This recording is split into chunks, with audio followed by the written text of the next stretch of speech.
উত্তর ও দক্ষিণবঙ্গ জুড়ে টানা ঝড় বৃষ্টির পূর্বাভাস জারি হাওয়া অফিসের। আজ বুধবার সকাল হতেই আবহাওয়া দপ্তর জানিয়েছে আগামী 8ই মে পর্যন্ত টানা বৃষ্টি হবে।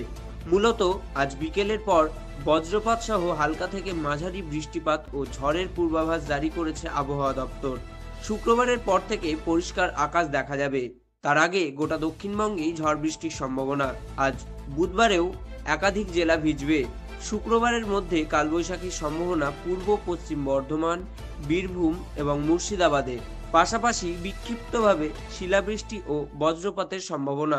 বৃষ্টি হবে পূর্ব পশ্চিম মেদিনীপুর, ঝাড়গ্রাম, পুরুলিয়া, বাঁকুড়া, 2 চব্বিশ পরগনা ও নদিয়ায়।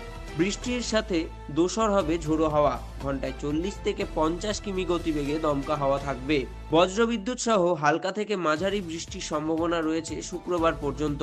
তবে 8ই মে থেকে দক্ষিণবঙ্গের উত্তর ও দক্ষিণ 24 পরগনা, পূর্ব মেদিনীপুর, পূর্ব বর্ধমান এবং নদিয়া, বীরভূম ও মুর্শিদাবাদের কিছু অংশে হালকা থেকে ভারী বৃষ্টি ও ঝড়ের সম্ভাবনা রয়েছে বলে জানিয়েছে আবহাওয়া দপ্তর।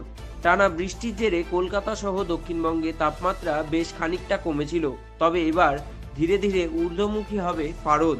বৃষ্টি হলেও গরমের আভাস হালকাভাবে বজায় থাকবে।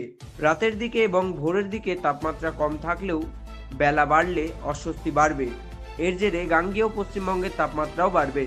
অন্যদিকে উত্তরবঙ্গের 10ই মে পর্যন্ত টানা ঝড় বৃষ্টির পূর্বাভাস রয়েছে। দার্জিলিং, কালিম্পং, জলপাইগুড়ি, কোচবিহার সহ সব জেলাতেই বিক্ষিপ্ত বৃষ্টি হতে পারে। বিক্ষিপ্তভাবে শিলাবৃষ্টি ও বজ্রপাতের আশঙ্কাও থাকছে।